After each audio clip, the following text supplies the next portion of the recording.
Aujourd'hui, je vais vous parler d'un livre qui s'appelle Hypersensible, au pluriel, Mieux se comprendre pour s'accepter, un livre de Helen Aron, qui est sorti en 1996 aux États-Unis, mais qui a été traduit en 2013 en France. C'est le livre qui a fait émerger le concept d'hypersensibilité. Donc Helen Aron est un peu la maman de ce concept, même si elle a beaucoup de références à Jung, Carl Gustav Jung. Vous voyez hausser les yeux parce que Jung était psychanalyste, donc évidemment ça me pose un problème. Mais je connais pas très bien son œuvre, j'ai plutôt lu des psy jungiens que Jung lui-même. Je pense au livre Femme qui court avec les loups de Clarissa Pintola Estés, qui parle beaucoup de contes de fées. Vous savez que Jung était un mystique, c'était quelqu'un qui s'intéressait à la spiritualité, qui croyait à la synchronicité, etc. Je ne veux pas le mettre dans le même sac que Freud, mais bon, qui dit psychanalyse dit perte de crédibilité assez radicale. Toujours est-il que si c'est Carl Gustav Jung qui a défriché la notion d'hypersensibilité, c'est bien Helen Aron qui a été la première à écrire un livre dédié sur le sujet, et elle est donc à l'origine de cette... parler de mode, ça serait un petit peu exagéré, mais à l'origine de ce phénomène qui fait qu'aujourd'hui on a plusieurs auteurs qui parlent de l'hypersensibilité, qui écrivent des livres qui se vendent plutôt bien. C'est donc d'autant plus intéressant de voir que le livre a mis 17 ans à être traduit en français, et j'avais expliqué dans une vidéo qui commence à remonter et qui est pas terrible, donc je vais pas vous renvoyer vers la vidéo parce que j'estime que je me suis largement amélioré depuis, mais déjà à l'époque j'avais fait une vidéo pour vous inciter à devenir bilingue en anglais, ou au moins fluent niveau, pouvoir lire des livres de sciences en anglais, pouvoir suivre des conférences en anglais, sans les sous-titres, ou au moins avec des sous-titres anglais. Mettez-vous 2 minutes dans la peau de quelqu'un qui en 96, alors en 96 Amazon n'existait pas, je crois, etc., mais quelqu'un qui arrive à se tenir au courant des publications scientifiques, ou même des publications de vulgarisation, parce que c'est clairement de la vulgarisation.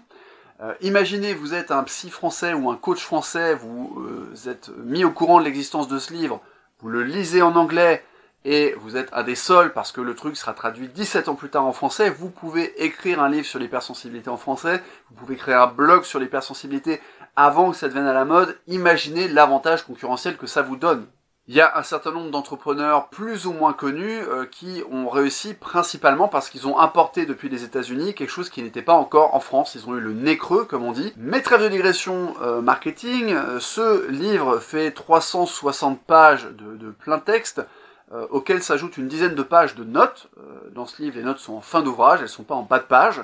Et je précise, et ça va être l'occasion pour moi d'aborder le premier point positif de ce livre, ces notes bibliographiques sont justement principalement des références bibliographiques, même s'il y a quelques petits paragraphes d'explication, de précision. Sur les 10 pages, il doit y avoir 2 ou 3 mini-paragraphes de précision écrits par l'auteur, sinon tout le reste, ce sont des renvois bibliographiques vers des publications, en général des publications scientifiques.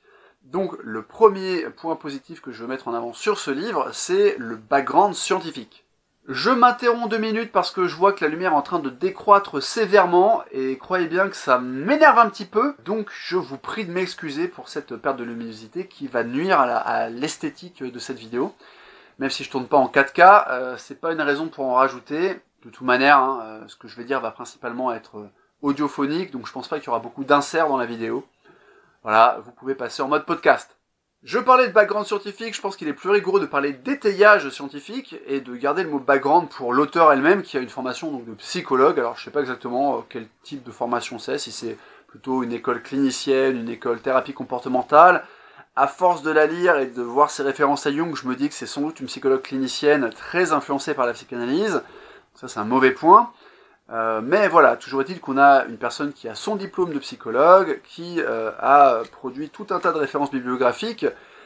Alors, la quantité de références ne fait pas forcément la qualité d'un livre, et ça ne veut pas dire que l'auteur a compris toutes les choses qu'elle mentionne en bibliographie, mais c'est quand même un très bon point, et c'est très bien que le concept d'hypersensibilité soit étayé sur des études et sur des écrits scientifiques. Le deuxième bon point, c'est l'exhaustivité. C'est vraiment conçu comme une sorte de manuel, ce livre. Donc ça commence par des explications sur comment définir l'hypersensibilité, ce qui n'est pas forcément très bien fait, je trouve d'ailleurs, mais passons. Et puis ensuite, elle parle de l'enfance, recadrage, elle appelle ça un recadrage, donc elle doit avoir des notions de PNL peut-être. Recadrage de l'enfance et recadrage de l'adolescence. Donc une fois que vous avez lu la définition de l'hypersensibilité, que vous commencez éventuellement à vous reconnaître dans ce concept, allez voir ce qui s'est passé dans votre enfance pour avoir une relecture a posteriori et dire « Ah, mais On se moquait de moi quand j'étais enfant, on disait que j'étais pleurnichat par exemple, mais en fait c'était juste que j'étais trop stimulé par mon environnement. Donc c'est une relecture qui peut être utile pour se renarcissiser un petit peu, pour faire la paix avec son histoire, pour comprendre, en fait pour rationaliser, hein, le vrai terme ça serait ça, c'est comprendre que ce n'est pas vous qui aviez un problème, en tout cas pas seulement vous, mais que les autres avaient un problème d'incompréhension et vous jugeaient parce qu'ils ne connaissaient pas le concept d'hypersensibilité, parce qu'ils n'avaient pas de connaissances psychologiques, et parce que les enfants en général sont très intolérants. Ensuite, il y a un chapitre consacré aux rapports sociaux, à la vie professionnelle, ça s'appelle « Épanouissez-vous au travail », après il y a un truc sur les relations amoureuses, bref, on suit comme ça un fil directeur qui explore les différents domaines de la vie d'un être humain, et donc à chaque fois c'est fait sous l'angle de l'hypersensibilité. Puis on avance sur un truc consacré à la médecine. Alors quand elle parle de médecine, elle parle surtout de psychothérapie, mais elle aborde aussi la question des antidépresseurs. Voilà, là aussi il y a une volonté d'exhaustivité, et ça finit par de la spiritualité, voilà, en disant ok, il y a des gens qui sont intéressés par des recherches spirituelles, qu'en dire du point de vue de l'hypersensibilité, etc. Sachant que je vous l'ai dit, Jung était un grand mystique, je crois, qui va faire nuit. Donc pour moi, ce sont les deux grandes forces de ce livre, à la fois cette recherche d'exhaustivité, ce côté manuel d'hypersensibilité, manuel pour les hypersensibles. Évidemment, l'auteur explique que ça peut intéresser aussi les gens qui ne se sentent pas hypersensibles, mais qui pensent avoir des proches hypersensibles, pour mieux les comprendre. Voilà, et puis ça permet de le vendre à un plus grand nombre de personnes. Hein. C'est comme les livres sur la douance, vu que la douance, ça concerne que 2% de la population. Si vous mettez en avant le fait que ça peut intéresser les parents d'enfants surdoués, ou les compagnons, enfin les partenaires amoureux de personnes surdouées, évidemment, vous en vendez plus. Mais il y a quand même des mauvais côtés dans ce livre, des choses que je vais reprocher, et en l'occurrence, je vais revenir sur cette histoire d'étayage scientifique. Il y a des choses un peu bizarres dans ce livre. Je vais vous donner un exemple très simple, une sous-partie qui s'appelle « Notre hypersensibilité fait de nous des êtres véritablement différents des autres ». Alors pourquoi pas, effectivement, les hypersensibles, par définition, vont avoir des traits, sur certains points, dans certains domaines, ils vont avoir des comportements, des particularités différentes des sensibles normaux, on va appeler ça comme ça.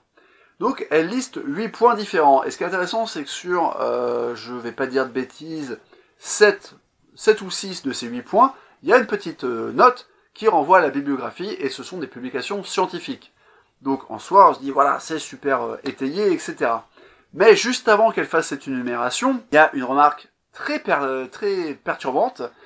Je vous la lis, donc c'est une note qui précède l'énumération de choses argumentées, étayées. Je cite, « En l'absence de toute source, il s'agit d'un argument qui émane de mes propres recherches.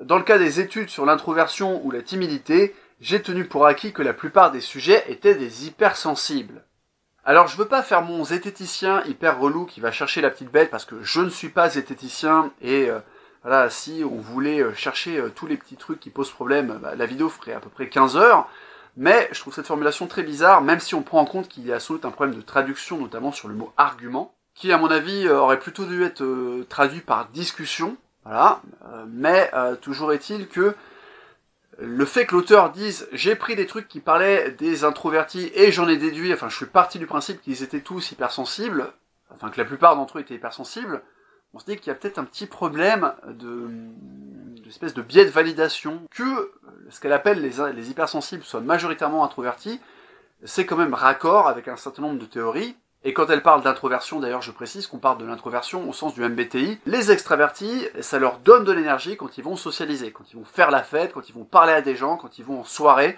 ça leur donne de l'énergie, ils sont contents. Les introvertis, quand ils vont en soirée, ça les épuise. Il y a une subtilité quand même, c'est que le profil des ENFP aurait la particularité d'être une catégorie d'extravertis qui a besoin de temps seul. Et moi, à chaque fois que je passe d'MBTI, la première fois on m'a trouvé ENFP, la deuxième fois on m'a trouvé INFP, et en fait ce qui semble quand même plus régulier, c'est le ENFP, mais qui est justement un profil qui a besoin de temps seul, et effectivement, je suis quelqu'un qui a besoin de m'isoler, etc., voilà, sans tomber dans la caricature peut-être de ce que Christophe André appellerait la personnalité schizoïde, et ce qu'on appellerait en énéagramme un énéatype 5. Je vais en profiter pour rappeler ce qu'est l'hypersensibilité d'après Helen Aron, ça vous permettra de relier les wagons si vous n'êtes pas familier de ce concept, et si vous découvrez tout ça à travers cette vidéo qui ressemble de plus en plus à un podcast audio à cause de la lumière. Helen Aron nous explique que les êtres humains, absolument tous les êtres humains, ont un degré de stimulation optimal. Quand elle parle de degré de stimulation, elle parle de la stimulation sensorielle et du coup par extension la stimulation nerveuse et cognitive. Alors je cite, « Une activation insuffisante nous rend amorphes, inefficaces. Pour pallier ce manque d'enthousiasme, nous buvons du café, allumons la radio, téléphonons à un ami, nouons la conversation avec un étranger, changeons de profession, etc. Tous les moyens sont bons, donc pour avoir un degré de stimulation minimum. » À l'autre extrémité, l'hyperactivation du système nerveux nous perturbe, nous rend maladroits et sème le désordre dans nos idées. Nous ne parvenons plus à réfléchir, notre corps n'est plus coordonné, nous perdons les pédales. Mais là aussi, nous pouvons remédier à la situation en nous reposant, en faisant le vide de notre cerveau. Certains boivent de l'alcool, d'autres prennent du Valium. Donc l'idée, c'est de trouver un niveau de stimulation idéal qui vous permet d'être fonctionnel, d'avoir de l'énergie, de ne pas vous ennuyer, mais de ne pas non plus être stressé par un excès de stimulation. Et la particularité des hypersensibles, c'est que ce seraient des personnes qui ont un seuil d'hyperstimulation beaucoup plus bas que les autres, ce qui fait qu'ils sont beaucoup plus facilement hyperstimulés. Au passage, elle précise bien que c'est pas lié à une acuité sensorielle, c'est-à-dire que c'est pas parce que j'ai une vue perçante de pilote d'avion que je suis hypersensible. Elle parle pas de la qualité des organes sensoriels pour percevoir les sensations, elle explique que ça serait une manière du système nerveux, une manière qu'a le système nerveux de traiter l'information. Un peu comme si sur une scène de théâtre, on mettait les projecteurs plus forts pour mettre en avant tel ou tel acteur, par exemple. Eh bien, imaginez que cet acteur, en fait, c'est une stimulation sensorielle. Notre cerveau, c'est la scène de théâtre. Eh bien, on va être envahi, finalement, par la présence de tel ou tel acteur. Là où quelqu'un qui n'est pas hypersensible, dans sa zone de non-hyperstimulation, eh bien, tous les acteurs sont éclairés de manière identique. Il n'y a pas une douche de lumière qui va mettre en avant tel ou tel personnage.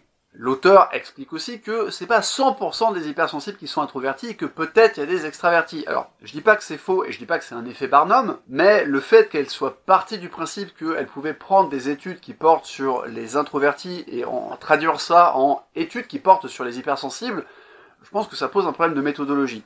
Bon, voilà, je vais citer George Box maintenant que j'ai découvert sa citation grâce à la dernière vidéo de Science for All. Tous les modèles sont faux, certains modèles sont utiles. Donc, ça peut être utile, une fois de plus, de découvrir le concept d'hypersensibilité pour rationaliser votre existence à un certain nombre de souffrances. Quand j'ai lu L'adulte surdoué, ça m'a beaucoup aidé, même si je reprochais à ce livre aussi d'avoir un petit côté effet Barnum par moment. Et tout ça va m'amener au deuxième grand problème, je trouve, de cette publication de Helen Aron, c'est justement ce que je vais appeler le roman personnel. En psychologie, on parle de roman familial pour expliquer que dans une famille, il y a des espèces de mythes, il y a des narrations qui portent sur telle ou telle personne, sur le père, sur la mère, etc. Et que, par exemple, un enfant grandit en étant bercé, pour pas dire noyé, dans ce roman familial. Ah oui, tu sais, ton grand-père a toujours été violent, ta grand-mère était schizophrène, ou je sais pas quoi, etc. Alors parfois c'est vrai, mais parfois en fait c'est des exagérations, on ne dit pas tout à l'enfant, etc. Et ça crée comme ça une espèce de mythologie sur la famille, de même qu'il y a le roman national évidemment. Et pourquoi je parle de roman personnel? L'auteur met beaucoup en avant le fait que c'est elle-même une hypersensible, que ça a été pour elle une espèce de parcours initiatique, on est presque dans le monomythe de Campbell. Voilà, elle a découvert qu'elle était hypersensible, etc., à force de travailler sur l'introversion, qu'elle a beaucoup souffert pendant sa scolarité, etc. Et en gros, elle nous explique, ce qui est un très bon argument là encore pour créer du lien avec le lecteur, qu'elle est passée par les épreuves que vous, hypersensibles, vous rencontrez. Donc effectivement, c'est toujours ce truc de dire moi je suis passé par là, voilà, et c'est comme ça que vous vendez bien, une fois de plus. Et je dis pas qu'elle le fait par marketing, pas du tout, je pense qu'elle est très sincère. Simplement, au bout d'un moment, j'ai eu l'impression que l'auteur était en train de faire sa psychothérapie à travers le livre. Alors, je sais qu'écrire, ça peut être un acte thérapeutique pour plein de gens, mais j'ai fini par trouver que c'était un peu déplacé quand même, parce que ça revient beaucoup. Et en fait, j'ai l'impression qu'elle glisse du coup vers ce qu'on appelle l'illusion groupale.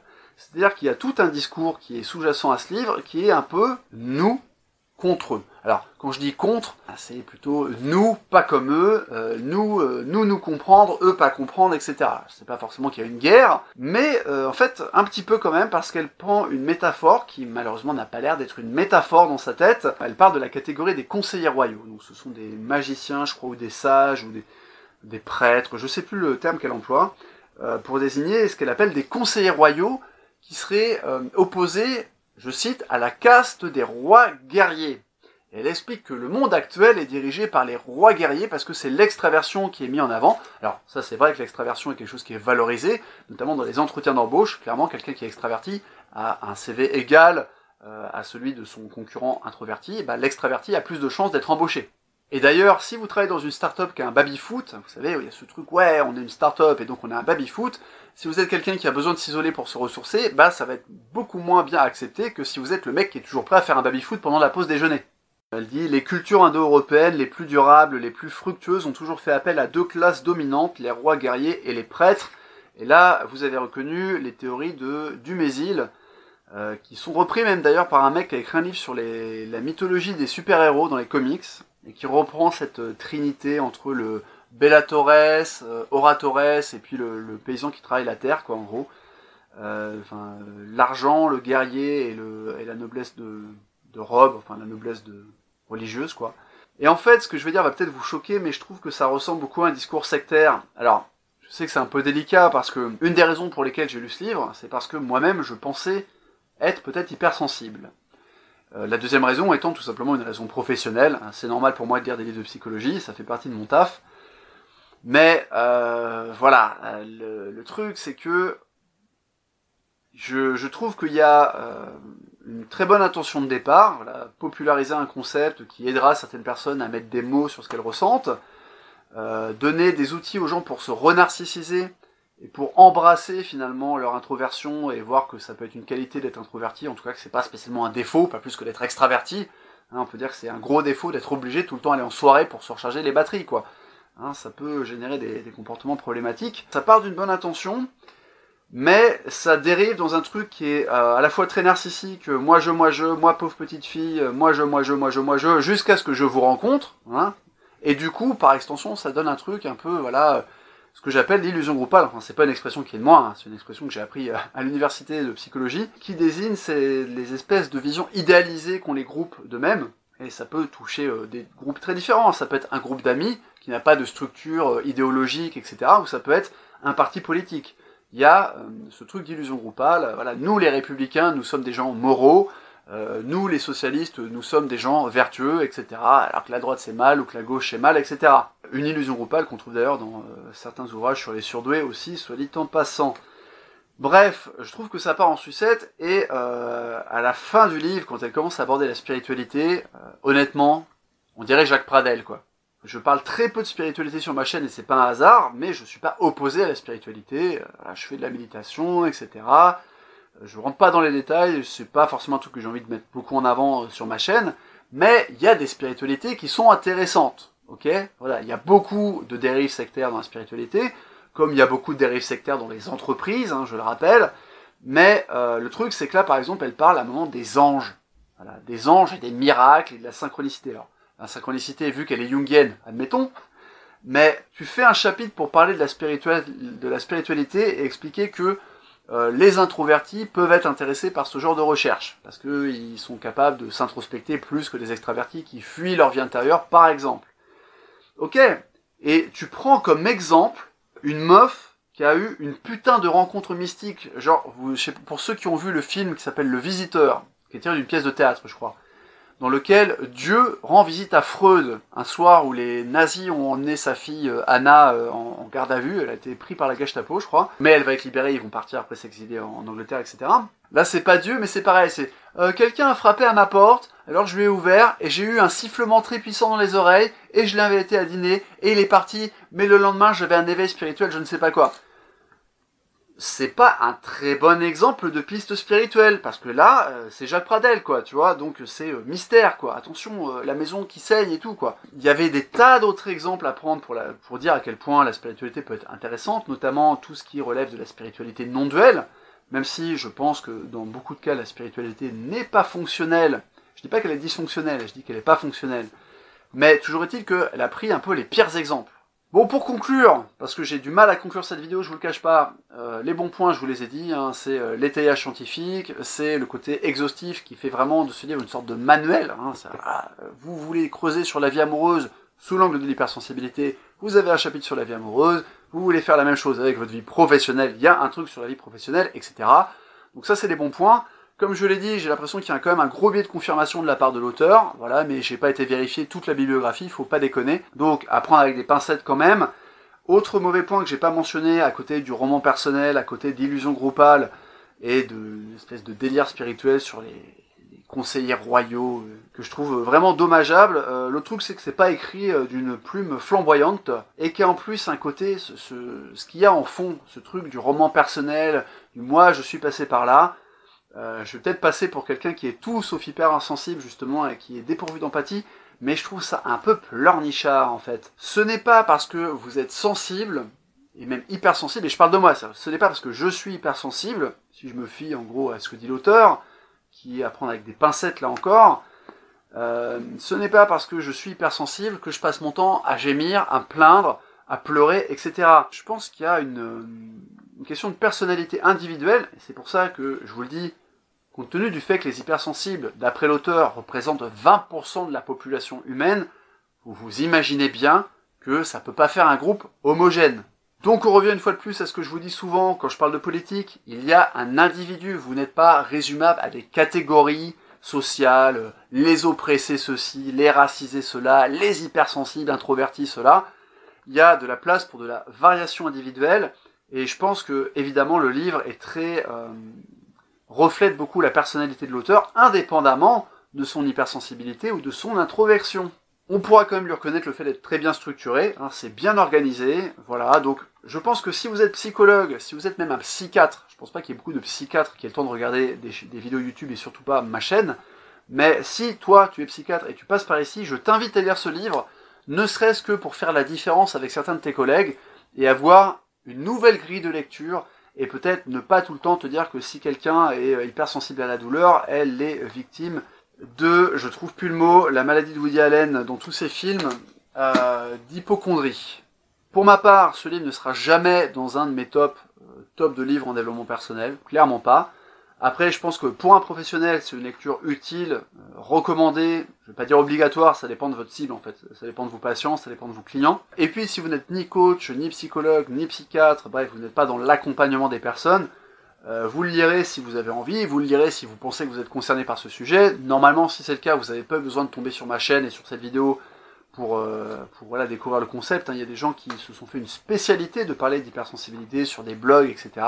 Pour ceux d'entre vous qui penseraient être hypersensibles, je pense que si le livre peut vous parler et vous faire plaisir, et vous, quand je dis faire plaisir, hein, c'est pas au sens de la flatterie ou quoi, c'est au sens de vous aider à rationaliser des événements de vie et à retrouver une sorte de légitimité, une sorte d'assise, pour être assertif, je pense que l'étape d'après, comme d'habitude avec certaines grilles, c'est pareil pour l'advance, une fois que vous avez fait le travail de rationalisation, une fois que vous dites « Ah oui, mais en fait, j'avais le droit d'être fan d'Edgar Allan Poe quand aucun de mes camarades d'école ne lisait de livres, par exemple, ou j'avais le droit d'être la seule qui aimait lire des livres alors que tous les autres regardaient Cyril Hanouna ».